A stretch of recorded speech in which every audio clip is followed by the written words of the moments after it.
verdiyimiz cavablarla formalaşdığının göstəricisidir. Və müəllimlər, məntiqi təfəkkürdə insanlarda nə olur? Məsələn, onlar səbəb-nəticə əlaqələrinin tapılmasıdır.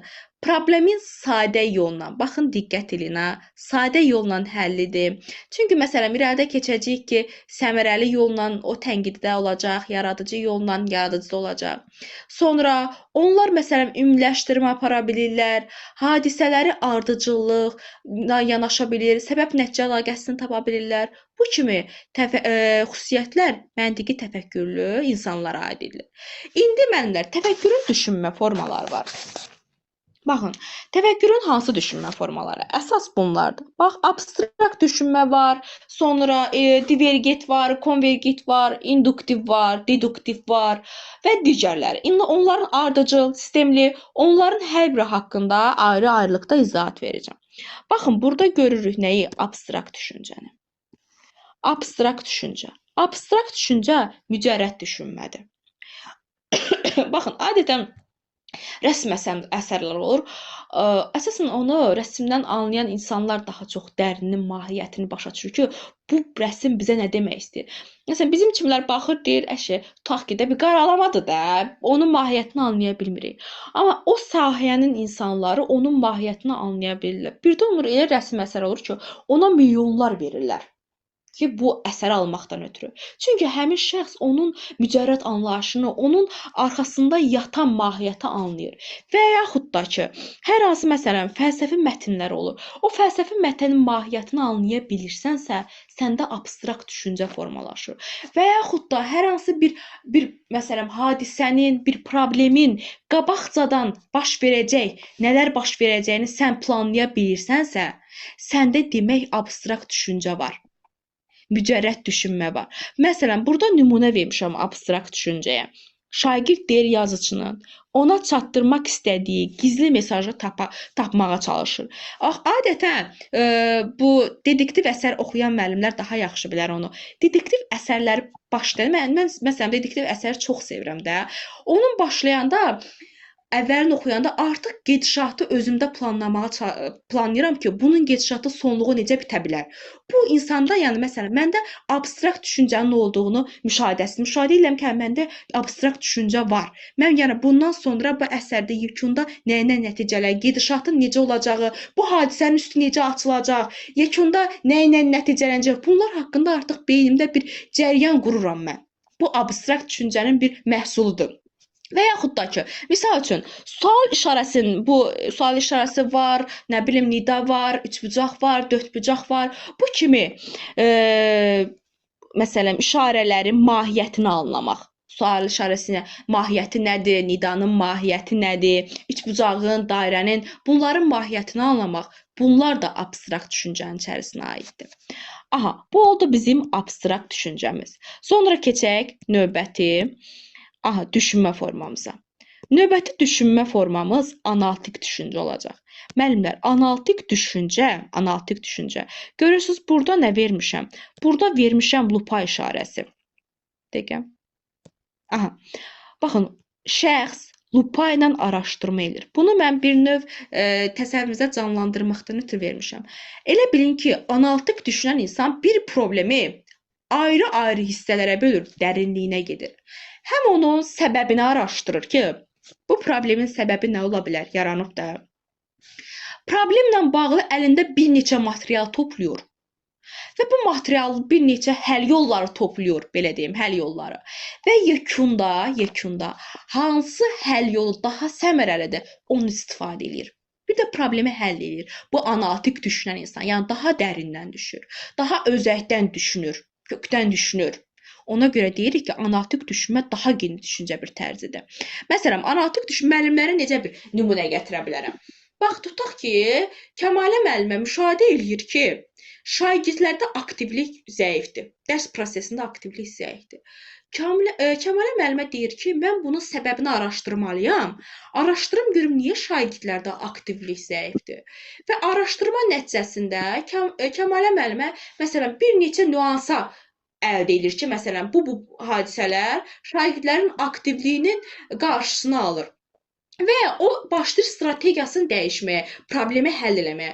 Müxtəlif strategiyalardan, metodlardan istifadə edir ki, qoy uşaqların aktivliyini təzədən bərpa eləyim.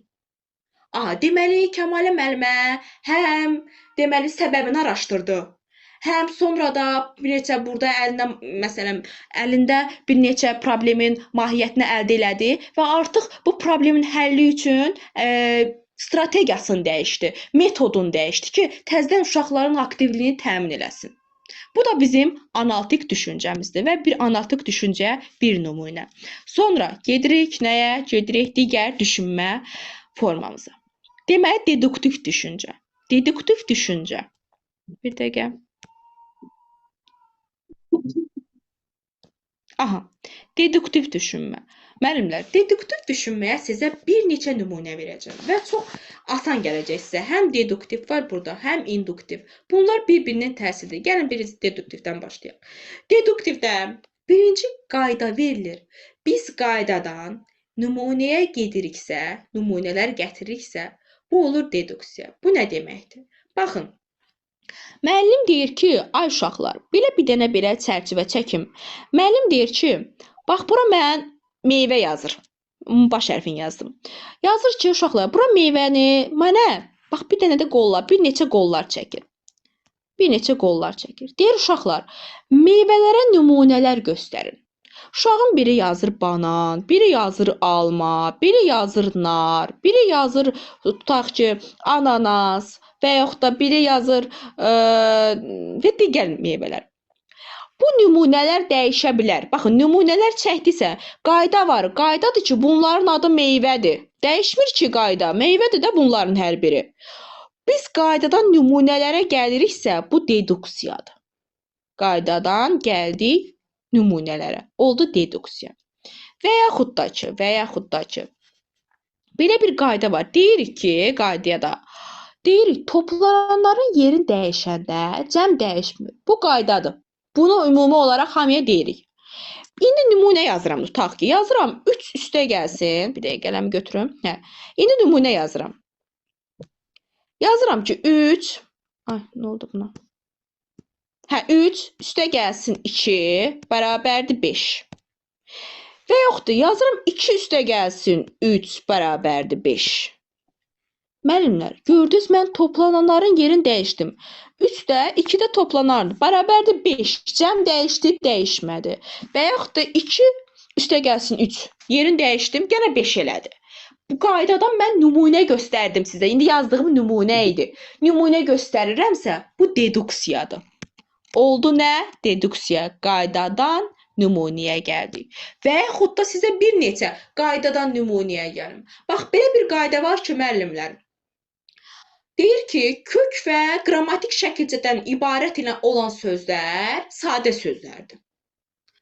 Aha, mən nümunə gətirirəm. Deyirəm ki, qələmlər sözü kök və qrammatik şəkilcədən ibarətdir. Onda qələmlər sözü də sadə sözdür. Demək, ümumi bir qayda dedim, ona nümunə gətirdim. İçindən bir nümunə çıxartdım. Qələmlər olmasın, nümunəni dəyişirəm, kitablar olsun. Kitablar olmasın, stollar olsun. Çünki kök və şəkilci, məsələn, yenə deyirəm, qələm sözün köküdür, lər şəkilcidir, qrammatik şəkilcidir də, qrammatik şəkilcidən ibarətdir. Ona görə sadə söz hesab olunur. Deməli, yenə qaydadan nümunəyə gəldim, oldu deduksiya. Sonra gedirik induksiya. İnduksiya bunun tərsidir. Bayaq dediklərimin tərs versiyası. İnduksiyada isə aha, bir dəqiqə. İnduksiyada isə baxın, deyirəm ki 3 də gəlsin 2. Baxın, indi belə yazıram. Bərabərdir 5. 2 üstə gəlsin 3 bərabərdir 5. Bax, birinci nümunəni verirəm. İndi deyirəm ki, deməli, toplananların yerini dəyişəndə cəm dəyişmir. Aha, ümumi qayda çıxartdım, nümunə verdim. Nümunəyə əsasən qayda çıxartdım ki, toplananların yerini dəyişəndə cəm dəyişmir. Və yaxud da buradakı nümunəyə baxaq. Verdiyim buradakı bir nümunəyə baxaq. Baxın, deyirəm, dəniz ulduzu suda yaşayır. Nümunə vermişəm. Bir dənə dəniz ulduzu nümunədir sizə. Nümunə çəkirəm. Deməli, deyirəm ki, heyvanların bir qismi həm suda yaşayır, həm quruda yaşayır. Aha, ümumi qaydaya gəldim. Suda və quruda yaşayan heyvanlarla bağlı. Sonra başqa bir nümunə gətirim. Başqa nə nümunə gətirim sizə? Misal üçün, deyirəm ki, bayaq o nümunə, deyirəm ki, Hacı Qara, bir də ki, hansı Aldanmış Kebab deyim, Aldanmış Kebab əsərləri iki adı var. Aha, bunların iki adı var. Deməli, ədəbiyyatda iki adı olan əsərlər iki adlı əsər hesab olunur. Aha, deməli Hacı Qara ilə Aldanmış Kəvakib əsəri dedim ki, nümunə gətirdim də sizə. Dedim bunların iki adı var və sonra ikinci hökmdə dedim ki, bu iki adlı əsərlər ədəbiyyatda iki adlı əsər hesab olunur. Aha, ümumi qayda çıxartdım. Deməli, ədəbiyyatda hamısına aid elədim. Ədəbiyyatda iki adı olan əsərlər iki adlı əsərlər hesab olunur. Hamısına aid elədim artıq. İki dənə nümunəni mən artıq nümunədən ümumi bir qayda çıxartdım. Bu da oldu induksiya. In yəni içində olan, hamısı gəlir in. Onun üçün ingilis dilində in içində deməkdir. İngilis dilində mənim nə bilir. In hamısı gəlir onun içinə toplaşır. Bu da oldu bizim induksiyamız. Aha, sonra gedək növbəti düşünmə formamıza. Növbəti düşünmə formamız nədir? Divergent düşünmə. Deməli, kurikulumda divergent var və konvergent var. Bunlar da o induksiya ilə deduksiya kimi bir-birinin əksidir müəllimlər. Divergent düşüncə, bilirsiniz, müəllimlər bilir ki, məsələn, mono təkdir, bilirlər də, iki deməkdir. Yəni, divergent düşüncəyə sahib olan insanlar iki və daha artıq, məsələn, bir problem var, bu problemlə bağlı iki və daha artıq həll yolları irəli sürürlər. Bunlar məsələn mövcud sınanmış yollarda olur və buna əlavə olaraq yeni yollar da fikirlər irəli sürürlər. Yəni yenilikçi olurlar divergent insanlar. Bax elə bir deyirəm ki, nümunə gətirəm. Deyirəm ki, Zərfə müəllimə, qapı səs eləyir, cırıldayır. Bunun həll yolunu necə həll eləyək? Zərfə müəllimə məsələn, əvvəldən hamının sınadığı bir yol deyir, bala, məsələn, gətir onun zeytun yağından yağla və yaxud da simişka yağı tök, o cırıltı səsi gedəcək. Bu sınanmış yoldur. Hamının sınadığı, bildiyi bir yoldur. İndi Zərfə müəllimə bundan əlavə başqa yollar da deyəcək. Deyəcək ki, misal üçün, gətir onu, get ustaya göstər, usta gətir düzəltdir daha doğrusu və yaxud da qapını hansısa bir şirkət quraşdırıb, həmin şirkətə zəng elə gəlsinlər, özləri baxsınlar və yaxud da qapını apar təhvil ver, bu qapı niyə tez səs eləsin ki?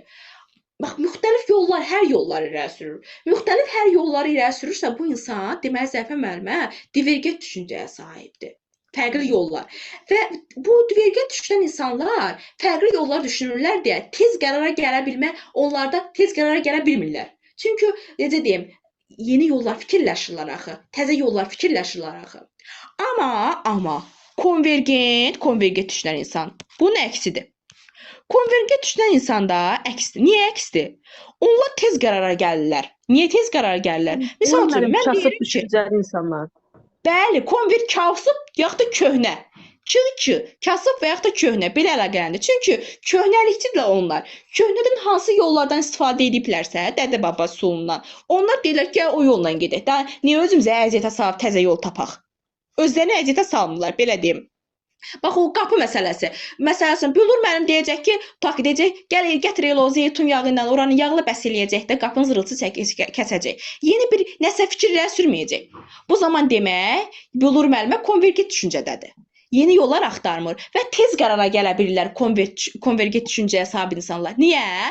Çünki onlar əvvəllər mövcud olan ata-babalarımız, nənə-babalarımız istifadə etdiyi yolları istifadə edirlər deyə, yeni bir yol, həll yolu axtarmırlar deyə, tez qərara gəlib onlardan biri seçib deyir ki, aha, deyirlər, bu dana həll yolu. Baxın, burada tapdım həll yolunu. Aydın oldu konvergentlə divergentin fərqi. Bax, konvergenti, bax, belə yenə deyirəm. Aynur müəllimə deyir, kasıb da ola bilər, belə yadını saxlayın ki, ya da köhnəlikçi, yəni köhnə yollardan istifadə edirlər. Köhnə hansı yolu dədə-baba usulumuz varsa, ondan istifadə edirlər. Aha, bu da oldu bizim konvergent düşüncə tərzimiz. Sonra, bura kimi müəllimlər, aydın olur sizə gedişat. İlk gedişatı soruşum sizdən. Qutarmışıq. Əsas, o digərləri asandır, çox asan. Aha, Hı. əla. Sonra gəlir ardıcıl düşünmə. Ardıcıl düşünmə müəllimlər. Sizə elə qəşəng primitiv sual, misallar gətirəcəm ki, heç vaxt yadınızdan çıxmayacaq. Bax, elə bir ki, ə, kimi deyim, Şəfqə müəllimə çay dəmləyəcək. Bunun ardıcıllığı necədir? Çayını götürəcək, için təmizləyəcək, içinə quru çay tökəcək, üstünə su əlavə edəcək, qazın altını yandıracaq, çayı dəm alacaq. Bunun Şəfqə müəllimə bu ardıcıllıqdan birini eləməsə, tutaq ki deyirəm, quru çayı tökməyib, birbaşa suyu töküb, qazın altını yandırsa, ardıcıllıq pozulacaqmı? Pozulacaq. Ardıcıllıq odur ki, müəllimlər, biri olur, digəri bir-birindən asılıdır. Biri olmasa, o biri olmayacaq. Və yaxud da misal üçün çörəyin hazırlanmasını deyim. Çörəyin hazırlanması prosesində lap tarlaya getmirəm. Elə evdə çörəyin bişirmə prosesini deyirəm. Xəmirinə tutaq ki deyirəm, xəmirinə duzun, suyun qatırsınız, xəmir hazırlayırsınız, sonra tofkaya qoyursunuz, kündə hazırlayırsınız, sonra tofkaya qoyub bişirirsiniz də bu prosesi. Misal üçün deyim, xəmir hazırlamadan tofkanın altını yandırdınız, hə, burada bir ardıcıllıq pozulurmu? Və yaxud da ki, xəmiri hazırladınız, hə, sonra bunu tofkaya qoyub bişirmək lazımdır da, bir ardıcıllıq lazımdır. Ona görə deyirik, ardıcıl düşünmədə proseslər ard-arda olur. Əgər biri olmasa, digəri olmayacaq. Zəncirvari bir-biri ilə əlaqəlidir. Bu da bizim ardıcıl düşüncəmiz. Daha artıq əlavə sözlər deyib beyninizi yormaq, sözlərlə beyninizi yormaq istəmirəm. Sonra keçək növbəti düşüncə formasına. Verbal düşünmə. Verbal ingilis dilində verb söz deməkdir. Yəni səsli, sözlü düşünmədir. Bax, içimizdə elə müəllimlər var ki, hal-hazırda mövzunu oxuyandan sonra onlar deyir ki, mən öz-özümə danışmasam, öz səsimi eşitməsəm, yadımda qalmır. Demək, bu insanda verbal düşüncədir. Danışaraq, səsli olaraq. Baxın, burada nə var? Məsələn, şəkildə səs var, danışıq var. Səsli olaraq düşünür, danışır. Səs varsa, verbal düşünmədir. Amma səs yoxdursa, hansı düşünmə olacaq? Səs yoxdursa, qeyri-verbal düşünmə olacaq. Necə yəni? Səs yoxdursa, bu necə olur? Müəllimlər sual verəcək. Xəritə üzərində, qlobus üzərində praktika, bu insanlar çertyojla, cədvəldir, xəritədir, bunlar qeyri-verbal, onlar üzərində düşünməyi sevirlər. Yəni səsi düşünməyi sevmirlər. Bax, müəllim deyirəm ki, məsələn, müəllim şagirdə deyir ki, uşaqlar, tutaq ki, Hülakülər dövlətinin paytaxtını xəritədə göstərin. Əgər uşaq Hülakülər dövlətinin xəritədə işarə göstərirsə, onda qeyri-verbal düşünmədir. Xəritə var. Deməli, qeyri-verbalda çertyoj üzərində işdir, xəritədir, cədvəldir, diaqramdır, qlobusdur, əyani vəsaitlərdir, belə deyim. Bunlar üzərində işləməyi sevirlər qeyri-verbal düşüncəyə sahib olan şagirdlər. Qeyri-verbal düşüncəyə sahib şagirdlər. Daha sonra, bu da oldu qeyri-verbal, yəni səssiz xəritələr, çertyojlar üzərində düşünmə forması. Var sistemli düşünmə. Hə, bu da o qədər gözəl bir düşünmə forması. Bəli. O verbal düşüncə şagirdlərə də aiddir də bu. Bəli, verbal düşünmə. Misal, şagirdə o insanda olan bu biz təfəkkürün düşünmə formalarıdır. Şagirdlər deyirəm, misal gətirəm. İnsanlarda təfəkkürün düşünmə formalarıdır. Təfəkkürdə. Yəni insanlarda olan bir prosesdir. Şagird ola bilər, müəllim ola bilər, ümumidir. Yəni sadəcə indi bizdə olan şagirdləri misal gətirəm, amma özünüzdə ola bilər. Müəllimlər sizə özünüzü misal gətirə bilərəm. Siz məsələn İbrahim müəllim səsli olaraq düşünürsünüz. Düşüncələrinizi dilə gətirərək danışırsınız. Adam var ki, məsələn, düşündün, dilə gətirir. Deyir, yol boyu özümə danışmağa, danışa gedirəm. Düşüncələrini dilə gətirir bu insan. Səsli düşünür çünki. Məsələn, bu olur səsli, verbal və yaxud da qeyri-verbal. Səsli düşünmək sevmir. Məsələn, yazaraq, düşünərək, xəritələrə baxaraq, çertyojlar üzərində işləyərək, qlobus üzərində baxaraq, xəritəyə baxaraq. Bu insanlarda qeyri-verbaldır. Yəni, əksi də, verbalın əksi. Sonra gəlirik sistemli düşünməyə. Sistemli düşünmə odur ki, müəllimlər, sistemli olaraq hadisələr səbəb olur, nəticə olur. Bir hadisə digər hadisənin baş verməsinə səbəb olur. Baxın, mən deyirəm, bir növ sistemli düşüncəni bumerang kimi də, yəni hərrəni furanı qarşımıza çıxır o hadisə, bizə təsir edir. Bumerang kimi də fikirləşim. Baxın, mən deyirəm ki, deyirəm ki, bu zavodlar havanın çirklənməsinə səbəb olur Və hava çirklənəndə, həyatdan misal gətirəm də, havanın çirklənməsi də nəyə gətirib çıxarır? Hava çirklənəndə də bu bitkilər, ağaclar bu çirklənməni fotosintez nəticəsində özünə çəkir və sonra da biz bu bitkilərdən istifadə edirik. Bu da bizim orqanizmimizə zərər eləyir. Çünki artıq bunlar bitkilər yəni deyim zərərli maddələrlə doyublar da, o qədər özlərinə çəkirlər ki, biz o bitkilərdən istifadə edirik, bizim orqanizmimiz zərərlənir. Yenidən hərlənib furandı, yəni insan törətdi, belə deyim də, hadisə var, insan çirkləndirdi. Təzədən ziyan yenə insana oldu. Yəni səbəb oldu, nəticə oldu. Məsələn, yağış yağır, torpaq palçıq oldu. Səbəb var, nəticə var. Səbəb nəticə əlaqəsi. Yəni bir hadisə digərinin törənməsinə səbəb olur. Səbəb nəticəni bəzən ardıcıllıqla qarışıq salırlar. Ardıcıllıqla proses addım-addım gedir, amma səbəb nəticədə addım proses deyil. Sadəcə olaraq nəticə səbəb əlaqələri olur. Bu da oldu bizim sistemli düşünməmiz. Sistemli düşünmə. Sonra gəlirik, hansı düşünmə qaldı? Qaldı analoji. Analoji düşünmə. Bundan yekunlaşırıq. Analoji düşünmə nədir müəllimlər? Analoji düşünmə oxşarlıqdır. Birinin məsələn top var, yer kürəsi var. Məsələn yer kürəsinə oxşar topu təsvirini yaradıblar oxşar olaraq. Bax nümunə gətirirəm. Deyirəm ki, sizin övladlarınızdan biri, məsələn Aynur müəllimə övladın qoyubdu, tutaq ki, pianoya. Piano bu dillidir də, dili var bu pianonun, musiqi alətinin. Və Aynur müəllimin övladı artıq məsələn piano ilə yanaşı qarmonda ifa eləməyə bacaracaq. Çünki niyə qarmonun da dili var? Bax, oxşarlığı görürsüz. Və yaxud da ki, Günay müəllim övladını qoyub tutaq ki, gitaraya, musiqi məktəbinə. Bu simli alətdir də. Bu gitarada ifa eləyə bilən şəxs artıq tutaq ki, deyim, sazı da ifa eləyə biləcək. Ondan əlaqələndirir. Oxşarlıq digərinin oxşarlaşdırır, əlaqələndirir. Və yaxud da bu radar necə kəşf olunub müəllimlər? Nədənsə görüb oxşar edib əlaqələndirib radarı kəşf ediblər. Bu nədənsə nədir? Bu yarasalar. Yarasaları bilirik də, gecələr görmə qabiliyyəti yoxdur. Məsələn, deyir bu görmə qabiliyyəti yoxdur və yarasa nətər divarı ora-bura dəymir də. Ora-bura dəysin, məhv olsun, ölsün. Bu yarasalarda siqnal var. Siqnalı məsələn harasa dəymək olanda çatanda siqnal ötürür ki, sən divara dəyirsən dayanda. Və bunu oxşar radarları yaradıblar. Məsələn 100 metrdən artıq tutaq ki, deyirəm, sürət radarı 100 metrdən siqnalı qəbul edir ki, tutaq ki 60 qoyulub, 70-i keçib daha siqnalı qəbul edir radar. Oxşarlığı görürsüz məsələn, yarasaya baxıb radar hazırlayıblar. Və yaxud da ki, oxşarlıq nə deyə bilərəm? Başqa nümunələr gətirə bilərəm oxşarlığa. Baxın, adi bir nə olsun? Zeytun ağacları. Bax, zeytun ağacları Azərbaycanda ən çox hansı ərazilərdə? Tutaq ki, Lənkəran zonasında da, bir də ki, Trabzon oxşarlıq gətirək Türkiyədəki Trabzon ərazisində zeytun ağacı əkilir. Deməli, onlarda hər birində eyni iqlim şəraiti mövcuddur. Orada da zeytun ağacları üstünlük təşkil edir, Trabzonda. Lənkəranda da zeytun ağacları üstünlük təşkil edir. Hər ikisinin eyni iqlim şəraitinə malik olduğunu. Həmçinin mənim Yunanıstanda da zeytun ağacları iqlim şəraitinə uyğun analoji oxşarlıq kimi götürürük. Bu da analoji da oldu, oxşarlıq. Bunlar oldu bizim düşünmə formalarımız. Düşünmə forması ilə bağlı narahat olmayın, testə verəcəm, testdə işləyəcəyik. Bunların öhdəsindən gələcəksiniz. Aha, bir dəqiqə bunları sileyim. Aha. Deməli bir də müəllimlər, sizə düşünmə forması ilə bağlı nəsə qaranlıq qalmadı ki. Testlər əsasında möhkəmləndirəcəksiniz. Ola bilər nəsə 1-2 qaranlıq nüans olsun, narahat olmayın.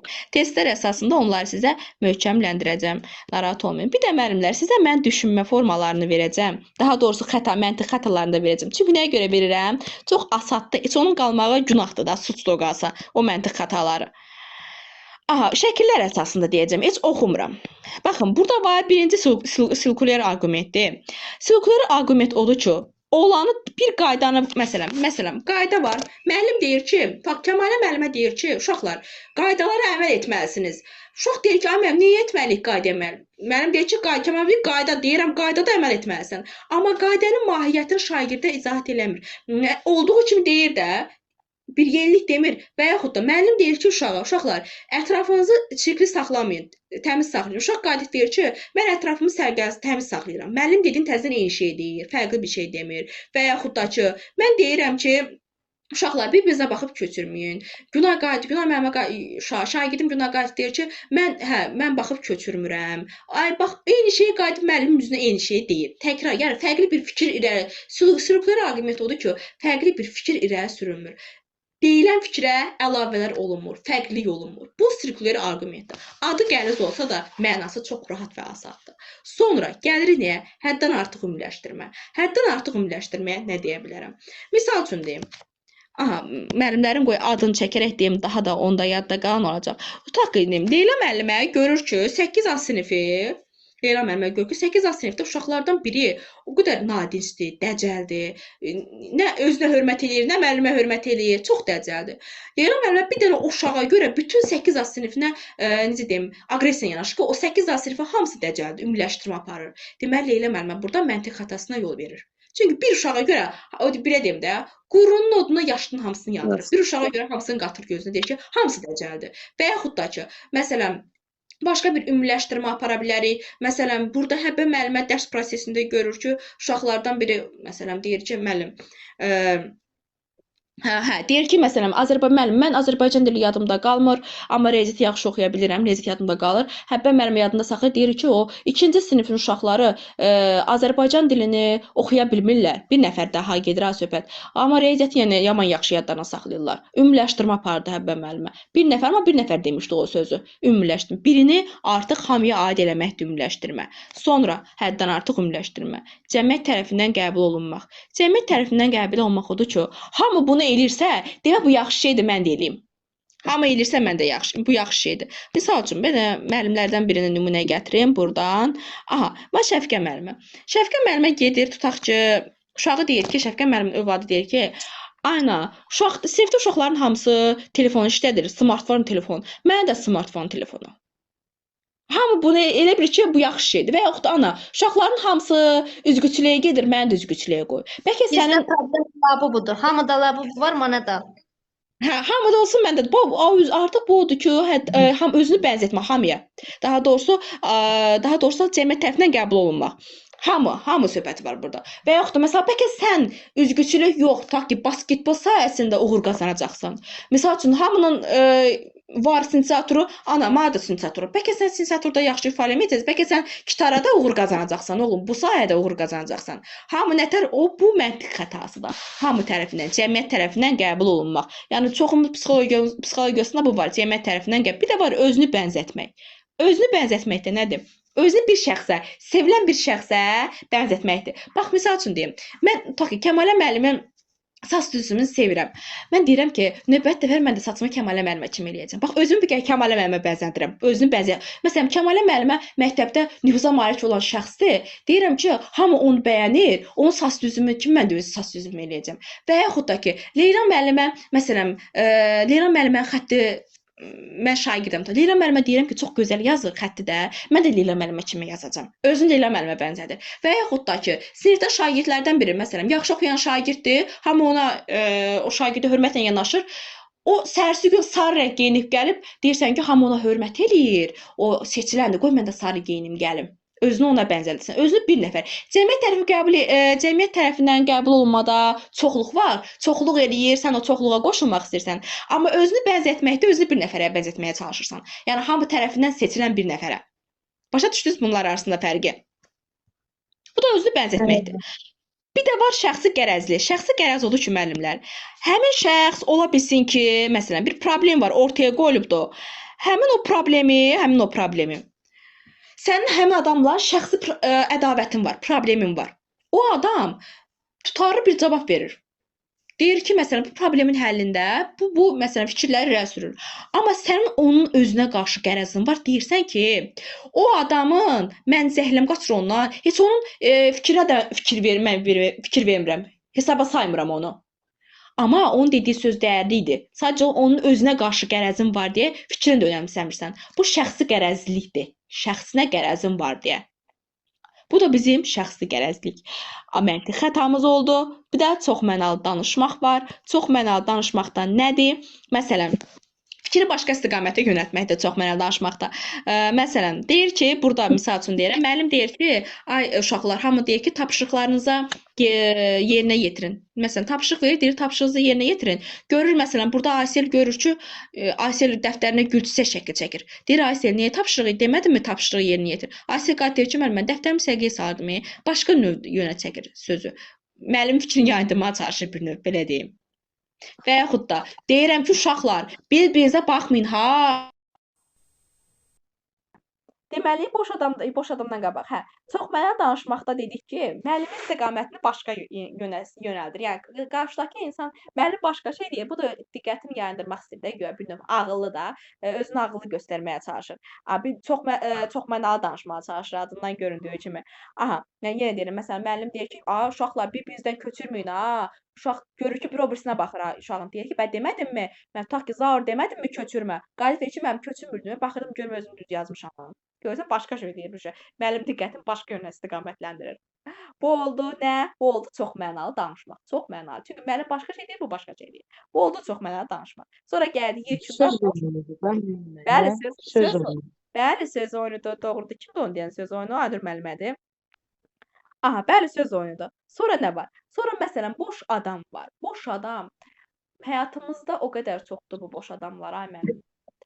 Məsələn, mən deyirəm ki, tutaq ki, deyirəm ki, valideyn gəlib, deyirəm ki, valideynə, xahiş edirəm ki, uşağınıza nəzarət eləyin, təlim tərbiyəsinə ciddi yanaşın.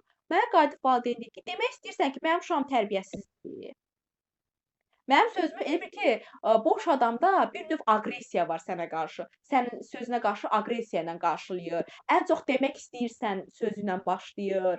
Bir növ belə sənin sözünü o deyir, başqa yerə yozur sənin sözünü. Məsələn, mən deyirəm ki, uşaqlar, dərsə vaxtında gəlin, gecikməyin. Uşağın biri qayıdıb deyir ki, müəllim demək istəyirsiniz ki, biz gecikirik. Bir növ aqressiya var. Bax, boş adam belə, boş danışmaq kimi. Sənin dediyini başqa cür anlamaq. O deyir, məsələn, biz adətən söhbət edirik kimdənsə, sənin danışığın özü başqa yer istiqamətə yönəldir. Haralara getdi apardı. Ay Allah, mən bunu demək istəmirdim axı. Bu hara getdi, çıxdı söhbətin axırı.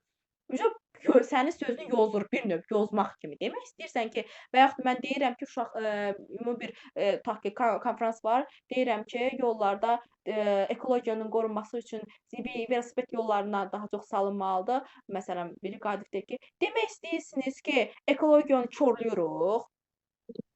Aha, istiqaməti başqa yerə yönəltdi. Sənin sözünə aqressiya ilə yanaşdı. Bu da boş adamdır. Boş danışır.